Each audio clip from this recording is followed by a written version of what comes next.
솔로몬은 아버지의 뜻을 따라 그가 왕이 된 지 5년 만에 성전을 짓기 시작합니다.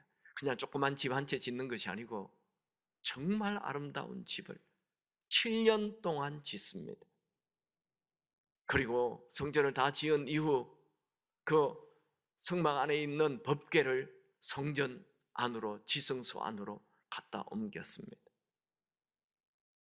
이 성전을 짓는 것을 마치고 하나님께 이 성전을 바치는 봉헌식을 할 때는 그때가 이스라엘의 3대 절기 중에 초막절이었습니다. 초막절은 우리 한국 같으면 추수감사절과 같은 것입니다.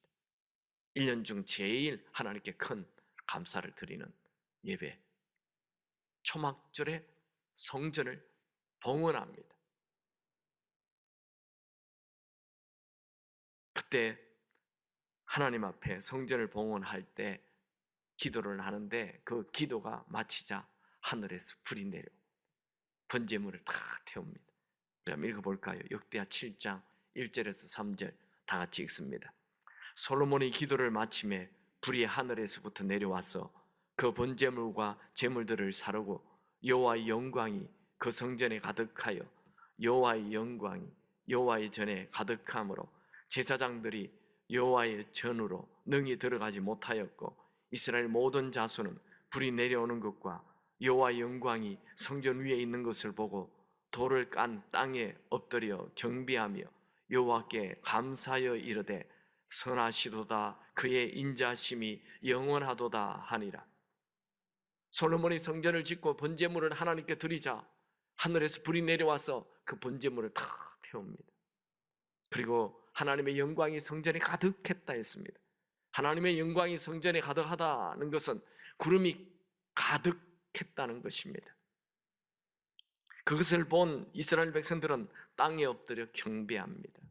백성들은 7일 동안 하나님께 예배를 드립니다. 그 7일 동안 드린 번제물의 숫자가 소 2만 2천 마리, 양 12만 마리를 하나님께 드렸습니다. 어마어마한 번제물을 드린 거죠.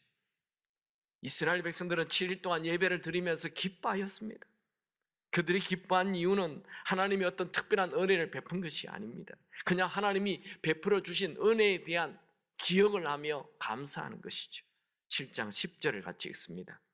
일곱째 달 제23일에 왕이 백성을 그들의 장막으로 돌려보내매 백성이 여호와께서 다윗과 솔로몬과 그의 백성 이스라엘에게 베푸신 은혜로 말미암아 기뻐하며 마음에 즐거워하였더라.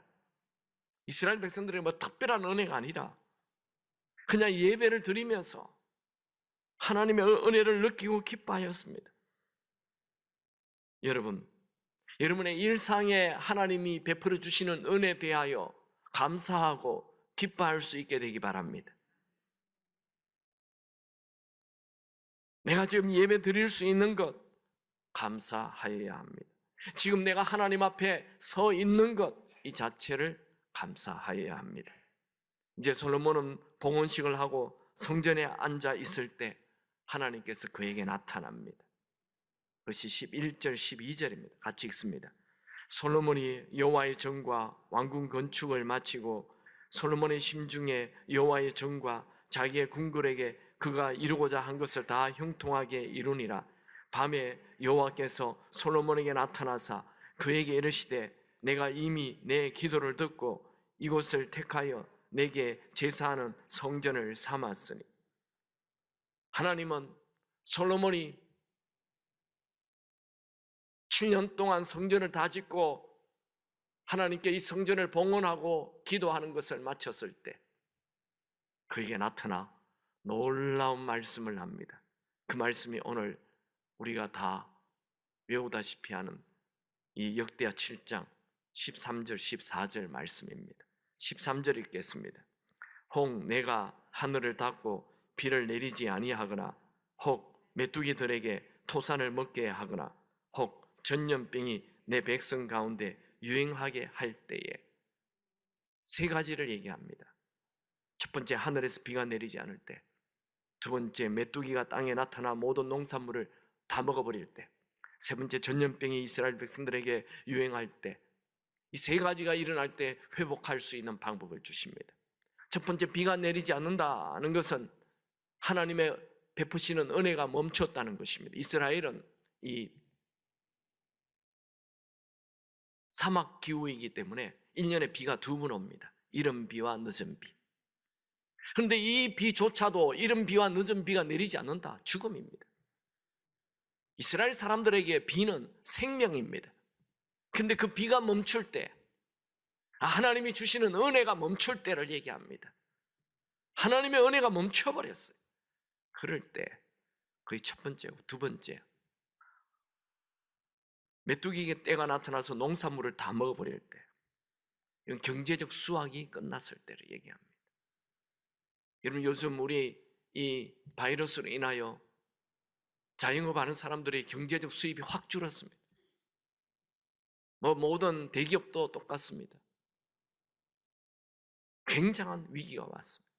경제적 위기가 왔을 때, 세 번째, 전염병이 유행할 때, 고대에는 전염병이 유행하면 백신이나 치료제가 없었기 때문에 그냥 다 죽는 것입니다. 죽음을 말합니다.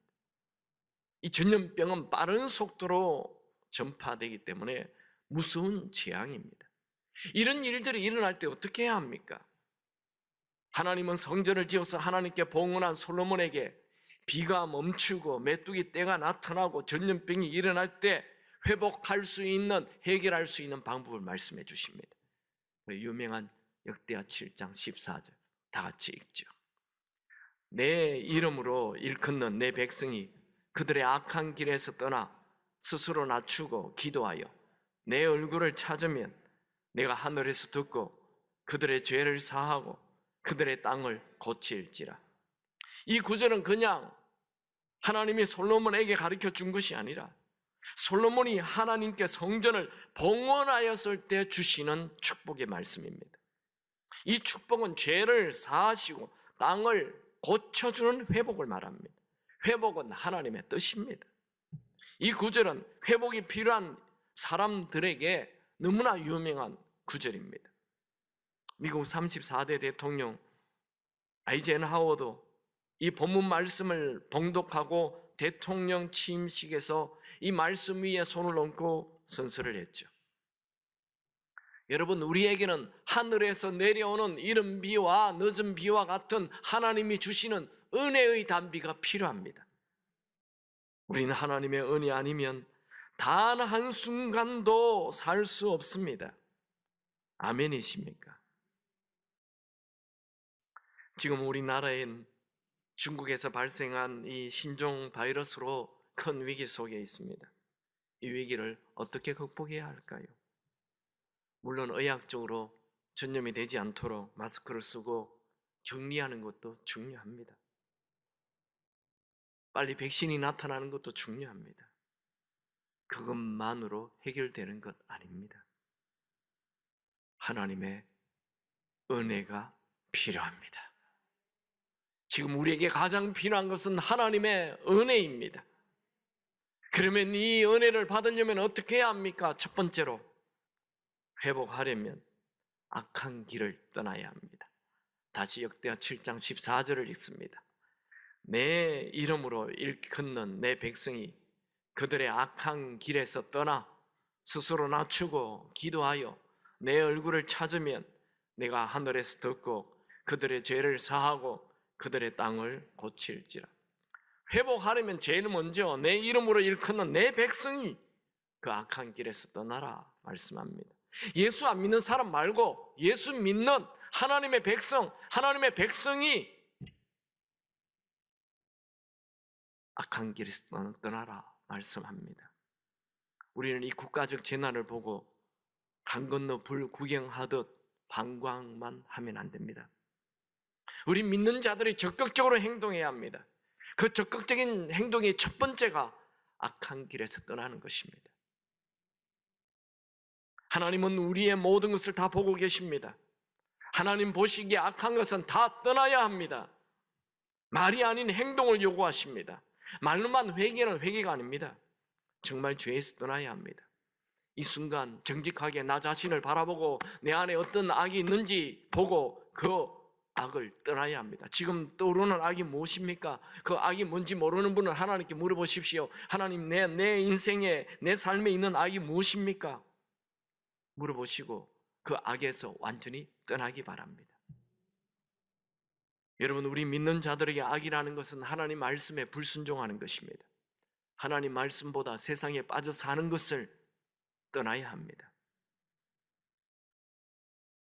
여러분, 우리는 사람의 평가는 중요하지 않습니다. 하나님의 평가 중요합니다. 하나님은 악한 것을 평가하십니다. 악하다 하십니다. 우리의 인생도 하나님은 하나님의 뜻대로 사는가 평가하실 것입니다. 여러분, 하나님의 뜻이 아닌 것이 있다면 지금 당장 멈춰야 합니다. 암이 생겼는데 데일밴드 하나 바른다고 되는 것 아니죠. 암세포를 도려내고 제거해야 합니다. 여러분, 우리의 문제는 이 전염병이 아닙니다. 죄를 좋아하고 죄를 사랑하고 세상에 푹 빠져 사는 것이 문제입니다. 세상 탐욕을 버려야 합니다. 음란을 버려야 합니다. 거짓을 버려야 합니다. 위선을 버려야 합니다. 은밀하게 짓고 있는 죄를 버려야 합니다. 적당히 짓고 있는 죄를 버려야 합니다. 죄는 철저히 버려야 합니다. 딴 사람 얘기할 것 없습니다. 우리 예수 믿는 사람들의 죄를 회개해야 합니다. 악한 길을 떠나야 합니다. 죄를 버리면 살 길이 있습니다. 두 번째, 회복하려면 스스로 낮추고 기도해야 합니다. 다시 7장 14절에 있습니다. 내 이름으로 일컫는 내 백성이 그들의 악에서 떠나 스스로 낮추고 기도하여 내 얼굴을 찾으면 내가 하늘에서 듣고 그들의 죄를 사하고 그들의 땅을 고칠지라. 기도는 누가 시켜서 하는 게 아닙니다. 기도는 내 스스로 해야 하는 것입니다. 여러분, 우리나라는 지금 코로나로 국가적 재앙을 맞이했습니다. 이럴 때 스스로 낮추고 기도해야 합니다. 스스로 낮춘다는 것은 다른 사람의 교만이 아니라 나의 교만을 버리고 하나님 앞에 낮아져야 한다는 것입니다. 스스로 낮추라는 것은 하나님 앞에 자발적으로 스스로 낮아진다는 것입니다. 복종한다, 항복한다 라는 뜻입니다. 인류 최대의 문제는 하나님을 떠난 인간이 스스로 교만해진 것입니다. 여러분, 우리는 창조주가 아니고 피조물입니다. 피조물인 인간은 언제나 창조주이신 그분 앞에 겸손히 낮아져야 합니다. 사실 우리 한국은 그동안 너무 교만해졌습니다. 6.25 폐허 이후에 일어난 정말 전 세계에 희귀한 나라입니다. 월드컵과 올림픽을 치르고 GNP 3만 불이 되었다고 하나님보다 돈을 의지하고 교만해졌습니다. 교회에서도 하나님을 뜨겁게 기도하기보다 주일날 겨우 예배 한 번 드리는 교인이 많아졌습니다. 뜨겁게 기도하는 사람 찾기 어렵습니다. 찬양도 뜨겁게 십자가의 보혈을 찬양하기보다 그냥 찬양 듣는 걸 좋아하는 사람들이 많아졌습니다. 아닙니다. 이제 우리는 다시 그분 앞에 겸손히 엎드려 뜨겁게 그분을 찾고 기도해야 합니다. 성도의 제일 되는 의무는 겸손입니다. 미가서 6장 8절, 사람아, 주께서 선한 것이 무엇임을 내게 보이셨나니 여호와께서 내게 구하는 것은 오직 정의를 행하며 인자를 사랑하며 겸손하게 내 하나님과 함께하는 것이 아니냐. 하나님이 원하는 것은 겸손한 걸 원하십니다. 야고보서 4장 10절, 주 앞에서 낮추라. 그리하면 주께서 너희를 높이시리라.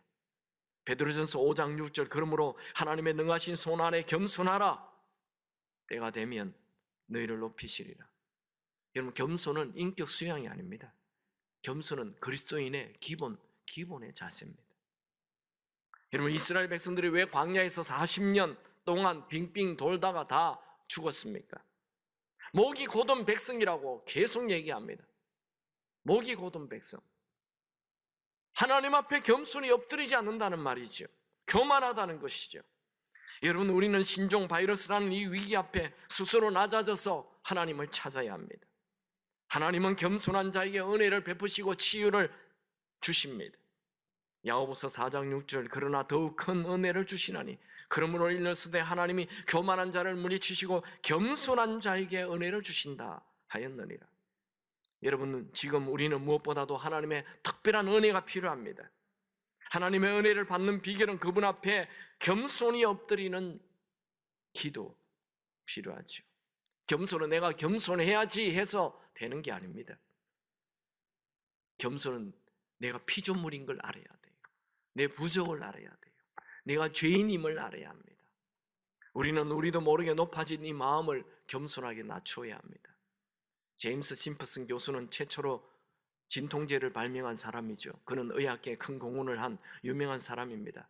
강의 시간에 한 학생이 그 교수님을 높여주기 위해 질문했습니다. 교수님 인생의 가장 중요한 발견은 무엇입니까? 당연히 그 학생은 진통제 발견을 말할 줄 알았습니다. 그런데 교수님의 대답은 뜻밖의 내 인생의 가장 위대한 발견은 내가 죄인인 것과 그 죄 문제를 해결해 주는 분이 예수님이라는 것을 발견한 것이네. 여러분, 우리는 날마다 내가 죄인임을 알고 겸손해야 합니다. 누가 천국에 들어갑니까? 내가 죄인임을 알고 예수님을 주인으로 구세주로 영접한 자입니다. 교만한 사람은 천국에 갈 수가 없습니다. 여러분, 예수님을 주인으로 모시고 날마다 겸손하게 그분을 앞에 엎드리고 그분을 찾는 삶을 사시기 바랍니다. 한 번만 겸손한 거 소용없습니다. 천국 갈 때까지 계속 겸손해야 합니다. 여러분, 다윗과 솔로몬의 제일 큰 차이가 뭔 줄 아십니까?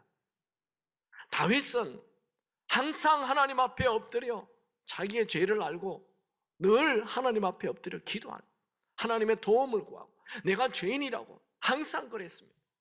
그런데 솔로몬은 그가 처음 왕이 될 때는 지혜가 부족하여 하나님 나에게 지혜 달라 하며 하나님 앞에 엎드려 기도했는데 하나님이 그에게 지혜를 부어주자 그가 부귀영화를 누리게 되죠. 큰 나라를 차지하게 되죠. 사람들이 몰려오죠. 그는 한 번도 하나님 앞에 겸손히 엎드린 적이 없습니다. 부귀영화를 다 가진 이후 무엇이 없었을 때는 그는 하나님 앞에 엎드렸습니다. 그러나 부귀영화를 가진 이후 다윗은 언제나 자기를 지적해주는 나단 선지자도 있었고 그가 찾아가는 사람이 있었습니다. 인생 멘토가 있었다 이거죠. 근데 솔로몬은 아무도 멘토로 두지 않습니다. 누구의 얘기도 듣지 않습니다. 내가 지혜가 많아. 내가 가장 똑똑해. 누구의 말도 듣지 않아요. 솔로몬은 부귀영화를 가진 이후 교만한 자였습니다. 솔로몬의 말로는 비참하였습니다. 수많은 여자를 부인으로 들이고 세상에 빠지고 우상 숭배하다가 하나님께 버림받죠. 여러분, 우리는 처음만 겸손한 것이 아니라 없을 때 겸손한 것이 아니라 모든 걸 다 가졌을 때 더욱 겸손해지기 바랍니다. 그게 진짜 겸손입니다. 천국 갈 때까지 겸손하기 바랍니다. 이 부부 사이도 왜 이렇게 깨어집니까? 부부 사이 깨어지는 이유는 간단합니다. 교만하면 깨지는 거예요. 처녀 총각 연애할 때는 얼마나 서로 겸손합니까? 정말 겸손합니다. 말 한마디 더 물도 오고 그냥 얼마나 겸손한지 몰라요. 근데 이제 좀 먹고 살만 하면 이제 돈 좀 벌고 이렇게 힘 좀 생기면 부르면 왜 불렀냐고 고함치고 그렇게 깨지는 거예요. 교만하면 뭐든지 다 깨어집니다. 이 교만은 인류의 최대의 적입니다. 우린 피조물입니다. 한번 따라합시다. 나는 창조주가 아니고 피조물입니다. 나는 교만할 거 하나도 없습니다. 여러분, 겸손해야 합니다. 겸손한 자 되시기 바랍니다. 그 자에게 은혜 있습니다. 여러 사람 모임에 큰 소리 치는 사람, 어쨌든 교만한 사람입니다. 큰 소리 칠 것 없습니다. 다 낮아지면 답이 있습니다. 은혜 있습니다. 우리나라 얼마나 교만했습니까? 우리나라 교만했어요. 세 번째, 회복하려면 하나님의 얼굴을 찾아야 합니다. 역대하 7장 14절 다시 읽습니다. 내 이름으로 일컫는 내 백성이 그들의 악한 길에서 떠나 스스로 낮추고 기도하여 내 얼굴을 찾으면 내가 하늘에서 듣고 그들의 죄를 사하고 그들의 땅을 고칠지라. 내 얼굴을 구하면, 회복하려면 하나님의 얼굴을 구해야 합니다. 여러분, 우리가 유명 인사나 대통령 얼굴 한번 보기 어렵죠. 그런데 본문은 하나님의 얼굴을 찾으라 말합니다. 이것은 믿는 자의 의무가 아니라 특권입니다. 세상에 있는 모든 식물이 태양을 볼 때 살아나듯 피조물인 인간은 창조주인 하나님을 바라볼 때 살아납니다. 하나님은 지구와 사람을 지으시고 그 다음날 안식일을 주시면서 안식일을 지키라 하였죠. 안식일은 인간이 창조되어 제일 먼저 만나는 날입니다. 즉, 인간은 제일 먼저 해야 할 일은 하나님을 만나는 것입니다. 하나님은 하나님을 찾는 자를 만나 주십니다. 잠언 8장 17절, 나를 사랑하는 자들이 나의 사랑을 입으며 나를 간절히 찾는 자가 나를 만날 것이니라. 여러분, 아침에 일어나자마자 돈 찾지 말고 하나님의 얼굴을 찾으십시오. 하나님의 얼굴을 찾는다는 것은 하나님의 임재를 구한다는 것입니다. 어린아이가 엄마를 찾으면 모든 것이 회복되듯이 인간이 하나님의 얼굴을 찾으면 아무리 상황이 어렵고 환경이 힘들다 하여도 다 회복됩니다.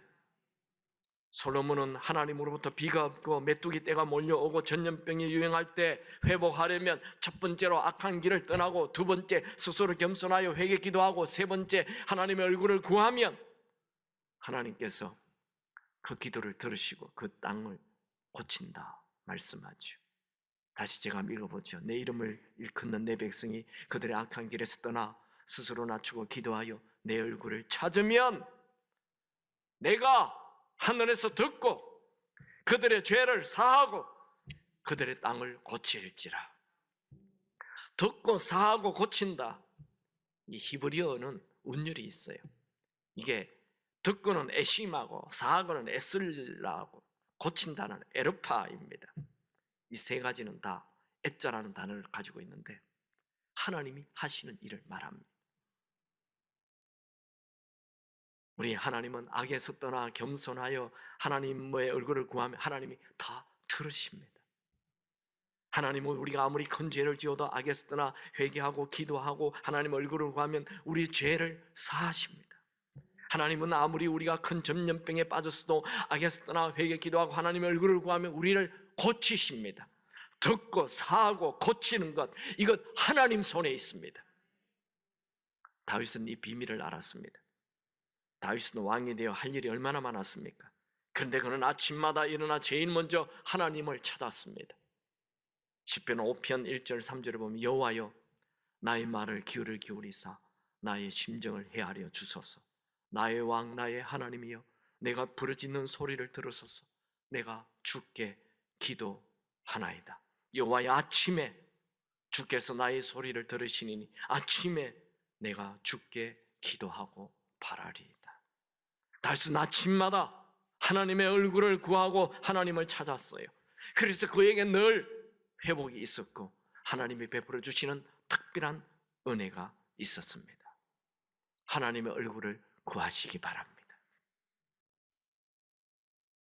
인생이 패배했을 때 끝나는 것이 아니고 포기했을 때 끝이 나죠. 여러분, 우리에게는 우리의 끝자락에 우리를 도우시려고 기다리시는 하나님이 계십니다.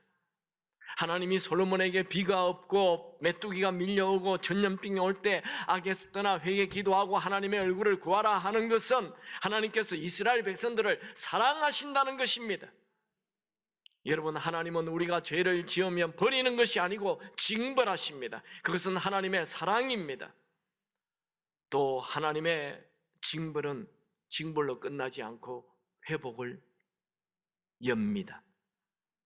우리가 회복되는 것, 그것이 진짜 하나님의 마음입니다. 지금 우리에게 있는 위기는 하나님께 엎드릴 수 있는, 하나님을 만날 수 있는 기회입니다. 여러분, 이 위기에 하나님의 얼굴을 구하면 은혜 베푸신다는 것을 믿는 믿음을 가지기 바랍니다. 여러분, 이해할 수 없는 큰 고난은 우리로 하여금 하나님을 찾게 하는 하나님의 선하신 계획입니다. 하나님은 우리 나라의 미래가 세속과 탐욕과 타락에 빠지는 나라가 아닌 지금 우리가 생각하는 것보다 훨씬 더 놀라운 나라가 되길 원하십니다. 하나님은 언제나 선하신 분이십니다. 하나님이 우리에게 베푸시는 은혜는 우리가 당한 고난보다 훨씬 크십니다. 여러분, 위기 앞에 절망하지 말고 회개하십시오. 위기 앞에 두려워하지 말고 하나님의 얼굴을 구하십시오. 하나님에게 회복이 있습니다. 하나님은 회복의 주체이십니다.